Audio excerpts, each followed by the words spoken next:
आज जगन्नाथ मंदिर का रत्न भंडार काफ़ी चर्चा में है, और हो क्यों ना हो, हर कोई उस कौतूहल की दृष्टि से देख रहा है कि कितने सारे रत्न होंगे और क्या क्या उसमें खासियत होगी और कितने सारे अमूल्य भंडार होंगे, कितने सारे कीमती भंडार होंगे।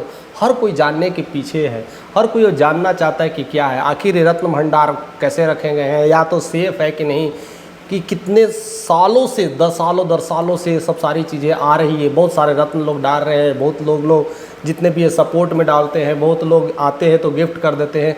वो सारे रत्न का हिसाब किताब कुछ पता ही नहीं चलता, और पिछले 46 सालों से यह बंद पड़ा है, इसका कोई हिसाब किताब नहीं है। और कई बार इसके लिए अटकलें उठी है, कई बार डिमांडेड हुई है, कई बार स्पेशली जब दूसरी सरकार थी तो उसमें बहुत सारी मांगें उठी है कि अगर आपको सही में पारदर्शी चाहिए तो रत्न भंडार को क्लियर करना चाहिए, दिखाना चाहिए। तो सरकार ने कहा कि हमारे पास वो चाबी खो गई है। ऐसे कई सारी अटकलें हैं, बट फ़िलहाल अब वो मामला साफ़ हो गया है। जब से भाजपा आई हुई है, सरकार बनी है, वो इसी मुद्दे पे भी बनी थी कि जब मैं सरकार बनूंगा तब मैं वो सारे जगन्नाथ मंदिर के रत्न जो भी भंडार है उसको सारे क्लियर करूंगा, सारा को पर्दाफाश करूंगा कि एक्चुअल का है। और वो सारे काम आज पूरे हो रहे हैं। हर लोग वो कौतूहल की दृष्टि से देख रहे हैं, बहुत सारे फोर्सेस बुलाए गए हैं, स्पेशली ट्रीटमेंट्स हो रहा है, और हर चीज़ों को पूरी बारीकी नज़र रखा जा रहा है। तो ये सब इसमें क्या मिल रहा है और क्या क्या चीज़ें हैं और क्या क्या चीज़ें तैयारियां की गई है, इन तमाम चीज़ों का आज इस वीडियो के माध्यम से अवलोकन करेंगे। सबसे पहले जानते हैं कि यह मंदिर का रत्न भंडार एक्चुअली है कहाँ। और जगन्नाथ मंदिर इसलिए फेमस भी है। जगन्नाथ मंदिर अब कहा जाता है कि अगर देखा जाए तो दुनिया का सबसे अमीर मंदिरों में से एक आता है। यहाँ पर इतने सारे आभूषण और रत्न रखे हुए हैं कि इसका कोई हिसाब ही नहीं है। इसमें बताया जाता है कि इसमें 3 तहखाने हैं। ऐसे तो कहता है कि इसको हम लोग चैम्बर कहते हैं। बेसिकली 2 चैम्बर होता है, एक अंदर का चैम्बर, एक बाहर का चैम्बर। और अंदर के चैम्बर तो बंद ही रहता है, बाहर के चैम्बर में भी खुले होते हैं। उसमें भी बाहरी और भीतरी चैम्बर में उसमें 3 खाने बनाए हैं, 3 भाग बनाया गया है। ऐसे तो ये मंदिर कहा गया है कि मंदिर उत्तर दिशा में है, जिसकी लंबाई और चौड़ाई की अगर हम बात करते हैं, खास करके मैं रत्न भंडार की बात कर रहा हूँ, तो 8.79 मीटर इंटू 6.74 मीटर की लंबाई और चौड़ाई है। अगर इसकी ऊंचाई की बात करूँ तो 11.7 मीटर की ऊंचाई है। इतना बड़ा तहखाना है, और उस तहखाने में इतने सारे हीरे जवाहरात और मोती रखे हुए हैं। ऐसा कहा जाता है कि इस तहखाना में कृष्ण, उनके बड़े भाई बलभद्र और सुभद्रा का उनके कपड़े लत्ते और गहने, ऐसे सारे चीज़ें रखे हुए हैं। और सारे चीज़ों बहुत सालों से पड़े हुए हैं, और कितने सालों से ऐसे रखे हुए हैं, और यही चैम्बरों में रखा गया, यही 2 चैम्बरों में रखा गया है। लेकिन जब सरकार थी तब बहुत सारे सिस्टम बदल गया, क्योंकि सरकार जब नहीं थी तब हमारा देश गुलाम था। उससे भी पहले हमारा देश हमेशा गुलामी के जंजीरों में रहा। उससे पहले राजाओं का शासक था। तो अगर कहा जाए तो इसको अगर बनाने का मुहूर्त है, बहुत सारे लोग ऐसा बताते हैं कि 12वीं सदी में गंगा वंश उस समय हुआ था। उसके जो राजा थे चोड़ वर्मन, उन्होंने वो सारे निर्माण कराया था, और उसके बाद नया जो मुहूर्त दिया गया था अनंत भीम देव ने दिया था। ऐसी कई सारी जो हिस्ट्री की बातें उसमें लिखी गई है। और वहाँ पर उस समय बहुत सारे जो उनके जो गंगा वंश के जो जितने भी राजा हुए थे, भर भर के जहाँ से जीत के लाते थे, हाथियों से भर भर के सोने लाते थे, और ख़ास करके जगन्नाथ मंदिर में ही रख देते थे। उनके लिए वो मशहूर मंदिर हुआ करता था, और वहीं पर आसपास में उनका राज शासन चलता था, और जितने भी सारी चीज़ें रखी जाती है। और सबसे बड़ी बात, कलिंग मीन्स उड़ीसा और जगन्नाथ मंदिर का बहुत पुराना रिश्ता, और वही सारे रिश्तों की वजह से बहुत सारे जितने भी राजा हुए हैं वो सारे चीज़ों को बना के रखे हैं और बनाया गया है। उस समय नरसिंह देव नाम करके राजा हुआ करते थे, वो भी गंगा वंश के ही थे। और गंगा वंश के जो नरसिंह देव राजा थे, उस समय खिलजी बहुत बार आक्रमण किए थे, तो उसमें भी उन्होंने हराया और लोगों को भगाया, और उससे लूटने, जितनी भी लूट मार की कोशिश होती थी उसको बिटाया। और उस समय नरसिंह देव ने बहुत सारे सोने भी उस समय में हाथी में इकट्ठे करके लाए थे, और वहाँ पर मंदिर में रखा। और साथ साथ कोणार्क टेम्पल भी उड़ीसा में बनाया, और वहाँ पर भी बहुत सारे वैसे आभूषणों को रखा गया, क्योंकि इतनी सारी आभूषण थे वो कहाँ रखे समझ में नहीं आ रहा था। तो वैसे तहखाने बनाए गए थे, और वैसे ही तहखाने में बहुत सारे, कहते हैं उस समय सूर्यवंशी का राज था, उसमें गजपति नामक राजा थे, उन्होंने भी 16 हाथियों में भर भर के सोने लाए थे। तो बहुत लोग की दुनिया भर में जितने भी राजा थे, शासक थे, उनकी नज़र बस इसी मंदिर पे थी, कोणार्क मंदिर पे थी कि कैसी तरह से लूट ले। और ये जगन्नाथ मंदिर, ये दोनों जगह बहुत ज़्यादा लोग हाईलाइटेड रहते थे कि उड़ीसा में बहुत ज़्यादा सोने, बहुत ज़्यादा आभूषण है और यहाँ पर लूटने की कोशिश करते थे।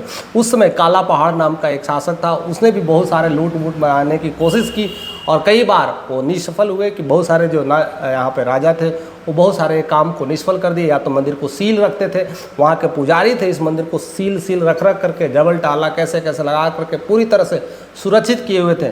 ऐसा बताया जाता है कि औरंगजेब ने भी कई बार तैयारियाँ की थी उस सोने को लूटने का। ऐसे कई कोशिश किए, कितने बार कोशिश किए, बट सारे रत्न भंडार इसी तरह से सील करके रखा गया और दबा के रखा गया था। और वही लिस्टिंग्स बाद में शुरू हो गया था। और जब ऐसा पता चलता है कि जो सबसे पहले जो लेखा जोखा उसका बना था तो 1805 ईस्वी में बना था। 1805 ईस्वी जब लेखा जोखा बना तब उसकी लिस्टिंग हुई थी कि ये कितना सोना है, कई किलो का सोना है और कितने चांदी रखे हुए हैं, ऐसा सारे लिस्टिंग्स तैयार हुई थी।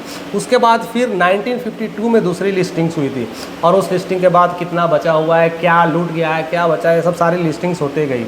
लेकिन कई बार खास करके ये सब बाहरी से लिस्टिंग हुआ करती थी तो मंदिर के लोग में जितने पुजारी हुआ करते थे वो नाखुश रहते थे।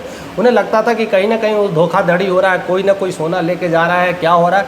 तो मंदिर में ही वो खास करके टेम्पल एक्ट लगाया गया जिससे पुजारियों की निगरानी में वो सारे चीज़ हो कि वहाँ का जो रत्न भंडार हो काफ़ी सुरक्षित हो। तो 1954 में वो टेम्पल एक्ट बना जिससे सारी निगरानी में वो काम किया गया। उसके बाद भी बहुत सारी कमेटियों का गठन हुआ। उसके बाद 1978 में कमेटी बनाया गया, उसमें सारी इन्वेंट्री लिस्ट तैयार करी गई कि कितना किलो सोना है, कितना किलो चांदी है, कितना आभूषण है, कितना गहने हैं, ये सब सारे चीज़ों की तैयारी की गई।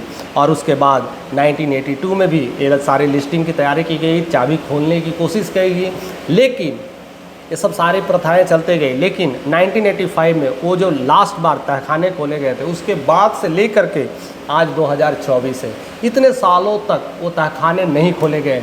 लोगों के मन में वो आशंका था, लोगों के मन में वो डाउट था कि क्या वो रत्न अभी भी सुरक्षित है कि नहीं, क्या हमारे जगन्नाथ रत्न भंडार अभी भी सेफ है कि नहीं, क्या हमारे देश के नेता ही उसे लेकर के जा रहे हैं कि और किसी लोग का हाथ है या कि पुजारी लोगों का हाथ है। एक लिस्टिंग होने से क्लैरिटी मिलती है कि हमारा जो रत्न भंडार है सेफ है कि नहीं।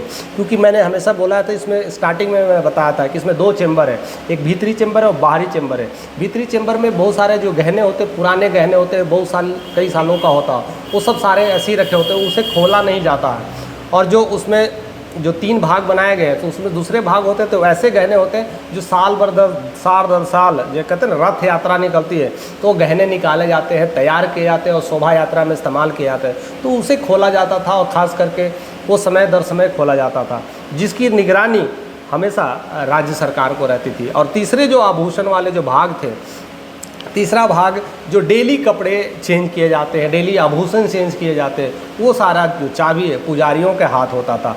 और जो चैम्बर अंदर और बाहर का होता, बहुत लोग जो दान करते हैं वो पहले चैम्बर में जाता है और उसके बाद उस चैम्बर के बाद कितने सारे सोने गए हैं, कितने लोगों ने दान किए हैं, उसका कोई लेखा जोखा अभी तक नहीं हुआ। क्योंकि यह करीब 1985 के बाद अभी तक मैंने 40 से लेकर 46 वर्ष लग गए और अभी तक इसका हिसाब किताब नहीं है। तो कई बार सरकार ने, जनता ने कई बार इसे जानने की कोशिश किया, कई सारे डिमांड किए और कई बार सरकार, विपक्ष की सरकार थी, इस मुद्दे पे बात की कि इसमें खुलापन होना चाहिए कि क्या चीज़ चल रहा है, क्या नहीं चल रहा है। लेकिन उस समय उड़ीसा के जो सरकार थी, नवीन पटनायक बाबू थे, कई सालों से राज किए थे, 20-25 सालों से वहाँ के चीफ मिनिस्टर रहे थे। लेकिन ऐसा न्यूज़ आता है, मैं न्यूज़ के माध्यम से ही जाना कि चाबी खो गई है। बताओ, ऐसी धरोहर की चाबी भी खो जाती है। तो ऐसे बहुत सारी अटकलें थी। लेकिन मोदी जी ने बातें रखी थी कि अगर मैं सरकार बनाऊँगा तो सबसे पहले वो रत्न भंडार को क्लियर करूँगा, सारी लिस्टिंग करूँगा और सब कुछ आज सबके सामने हो रहा है, सब CCTV कैमरा की निगरानी में हो रहा है। ऐसा बताया जाता है कि इसको पूरा लिस्टिंग करने में महीने लग जाएंगे। और ये लिस्टिंग्स पहले भी हुआ करती थी, लेकिन इसमें 1-2 महीने नहीं लगते थे, करीब 5 से 6 महीने लगे जाते थे। लेकिन आजकल जो टेक्नोलॉजी बढ़ गया है, हर तरह की चीज़ें बढ़ गई, जिसकी वजह से अभी भी लगता है कि 1 महीने तक लिस्टिंग्स हो जाएगी। और उसके लिए 4 चेम्बर बनाए गए, स्पेशली वो काठ लकड़ी का है और अंदर में जो है वो तांबे और ऐसे लगता है उसकी पॉलिशिंग की गई, उसके चदरे बनाए गए कि जितने सारे आभूषण हैं वैसे ख़राब ना हो। और उसकी वज़न इतना है कि 8-8 आदमी भी अगर उठाए तो वो खाली कंटेनर नहीं उठ सकता है। अगर उसमें भर जाए तो उसको उठाने के लिए पता नहीं 10-10, 20-20 आदमी भी कम पड़ जाए, इतने भारी भरकम बढ़ाया गया। और उसी चेंबर के आसपास के रूम में उसे सील करने की प्रोग्रामिंग चल रही है और वो सारे काउंटिंग स्टार्ट हो गए हैं। ऐसा अनुमान लगाया जाता है कि पहले जो सोने की कीमत थी, जितने सोने थे 100-200 किलो का सोना था, उसके बाद गहने जवाहरात थे, चांदी था, उसकी कीमत करीब करीब 200 से 300 करोड़ों का था। लेकिन आज की बात नहीं है, वो करीब 50 साल पहले की बात है। और आज अगर उसकी जब लिस्टिंग होगी, अब उसकी जब इन्वेंट्री बनेगी, उसकी कीमत होगी तो पता नहीं कितना होगा। वो सारे लिस्टिंग्स अब तैयार हो रहे हैं और हर लोगों के बीच वो क्लियरिटी के साथ वो चीज़ें बताया जाएगा और लिखा होगा और हर लोग ये जान के खुश हो जाएंगे और उन्हें लगेगा कि जगन्नाथ मंदिर पूरी दुनिया में खजानों का स्रोत है और सबसे बड़ा स्रोत भारत है। भारत को सोने का चिड़िया इसीलिए कहा जाता था क्योंकि यहाँ सोना और रत्न ऐसे ही भरे पड़े थे। ऐसी ही अमूल्य जानकारी के साथ, ऐसे ही अद्भुत जानकारी, ऐसी ही रोचक घटनाएं के साथ हमारे साथ बने रहिए। मैं ऐसे सारी चीज़ें आप तक पहुंचाने की कोशिश करूंगा। अभी तक आपने चैनल को सब्सक्राइब नहीं किया तो प्लीज़ सब्सक्राइब करें और ज़्यादा से ज़्यादा लोगों तक शेयर करें।